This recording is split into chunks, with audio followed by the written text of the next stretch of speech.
Hello everyone, welcome you all to my channel master ji online study. स्वागत है आप सभी का मेरे इस चैनल पर।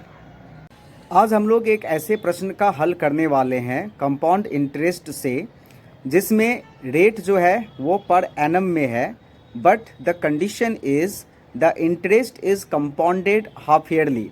यद्यपि इससे जुड़ा हुआ फॉर्मूला मैंने अपने पहले वीडियो कंपाउंड इंटरेस्ट पार्ट 1 में बता दिया है, लेकिन एक बार फिर से मैं इसको डिस्कस करूंगा और इस फॉर्मूला को यूज करके कैसे इस तरह के प्रश्न का हल किया जा सकता है यह भी बताऊंगा।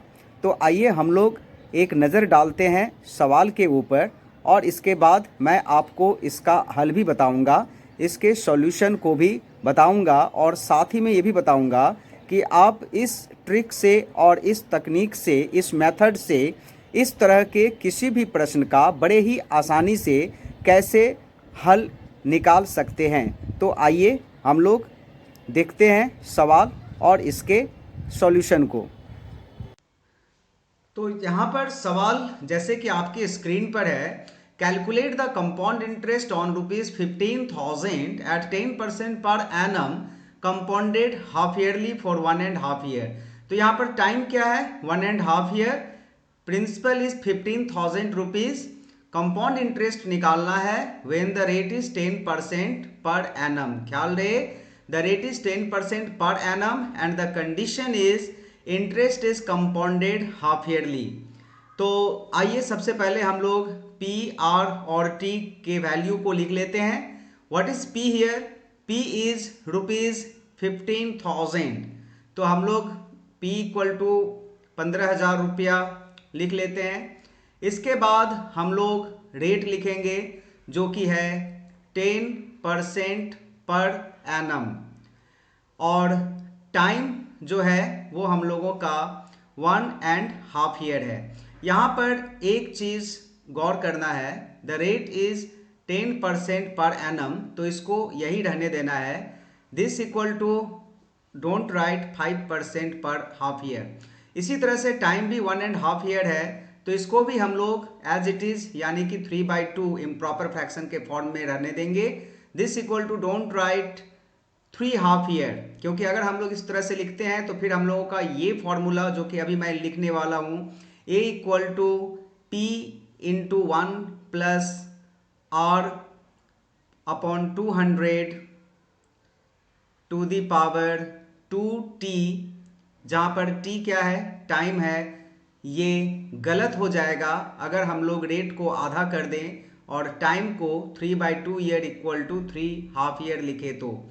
इसलिए डायरेक्ट हम लोग इस कंडीशन के लिए, that is when the interest is compounded half yearly, formula he use कर रहे हैं और सब कुछ इसी में किया हुआ है। तो इसीलिए अगर आप लोग rate equal to 5% per half year and time equal to 3 half year लिखते हैं तो फिर ये फॉर्मूला गलत हो जाएगा, ऐसा नहीं करना है। तो चलिए फॉर्मूला हम लोगों ने लिख दिया डायरेक्ट, अभी सबका वैल्यू को पुट कर देते हैं।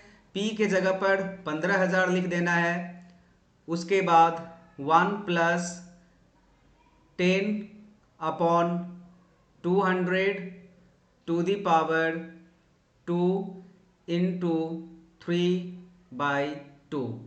अभी हम लोग थोड़ा सा इसको सिंप्लीफाई कर लेंगे, यानी कि रिड्यूस करेंगे। 2 और 2 कट जाएगा यहाँ से, और इधर में 0 एंड 0 कट जाएगा। अभी हम लोगों को ब्रैकेट के अंदर 1 प्लस 1/20 है, इसे ऐड करना है। तो वी नो दैट कि if we add any proper fraction to 1, तो ये बहुत ही आसान है, सिर्फ न्यूमरेटर और डिनोमिनेटर को ऐड कर देना है, यानी कि 1 और 20 को, and denominator will remain same. तो 21/20 ये हो जाएगा to the power 3, 21/20 to the power 3।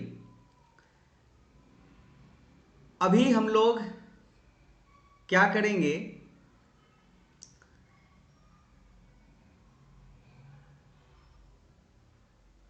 21/20 को एक्सपेंड करेंगे, यानी कि ये जो पावर 3 है इसे हम लोग 3 बार लिखेंगे। 21/20 इंटू 21/20 इंटू 21/20। और इसके बाद हम लोग फ्रैक्शन को रिड्यूस करेंगे जितना हो सके। यहाँ से जो है वो नीचे डिनोमिनेटर में 3 जीरो दिख रहा है, 1 जीरो, 2 जीरो, 3 जीरो, और न्यूमरेटर का भी 3 जीरो हम लोग काट देंगे और इसके बाद कुछ भी नहीं कटेगा। तो ऊपर में क्या बचा, 15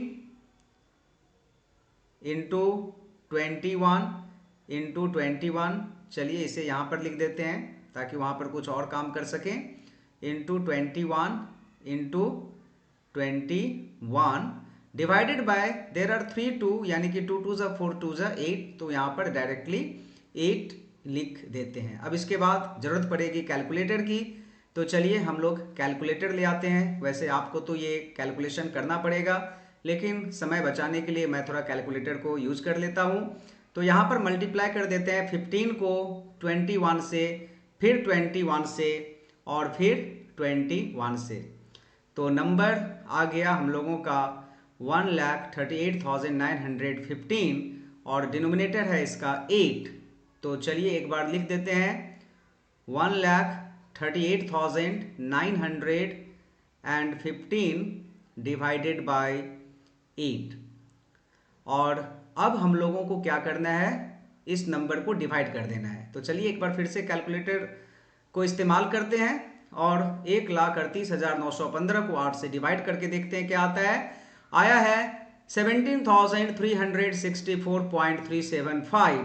तो चलिए हम लोग लिख देते हैं 17,364 पॉइंट, अच्छा पॉइंट के बाद क्या है, 3 डिजिट है, हमें रखना है 2 डिजिट। तो क्या करेंगे, इसको राउंड ऑफ कर देंगे। और एस्टिमेशन का रूल आपको पता है, यहाँ पर जो नंबर है वो हम लोगों का नंबर 3 डिजिट में है, डेसिमल के बाद 3 डिजिट है। बट यहाँ पर देखिए जो डेसिमल प्लेस है, डेसिमल प्लेस के बाद 3 डिजिट है and the third decimal place is 5। तो 5 होने से उसके पहले वाला डिजिट विल इंक्रीज बाय 1, यानी कि जो 7 है वो 8 बन जाएगा। ये रूल आप लोग को एस्टिमेशन में मालूम है। दैट्स वाई ये जो नंबर है वो 17,364.38 हो गया है। दैट मीन्स इसको एक बार हम ख्याल रहे, ये अमाउंट है, this is not the compound interest. So the amount has come rupees 17,000, इसको एक बार फिर फ्रेश करके लिख लेता हूँ, 364.38। लेकिन हमें पूछा क्या गया था, पूछा गया था कैलकुलेट द कंपाउंड इंटरेस्ट। तो चलिए अब हम लोग ऊपर में कंपाउंड इंटरेस्ट निकाल लेते हैं।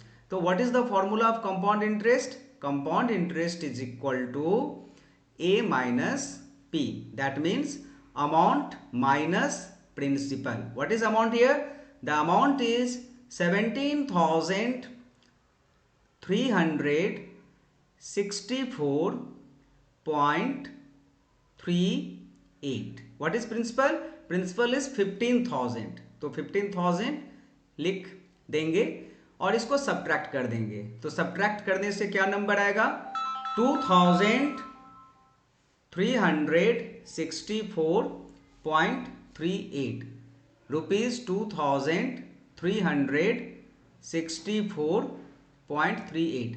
तो यही इसका आंसर हो गया कि इसका जो कंपाउंड इंटरेस्ट है वो 2,364 रुपया 38 पैसा, ये इसका कंपाउंड इंटरेस्ट हुआ, यानी कि चक्रवृद्धि ब्याज हुआ। और इस तरह से हम लोग ऐसे सवाल का हल निकाल सकते हैं।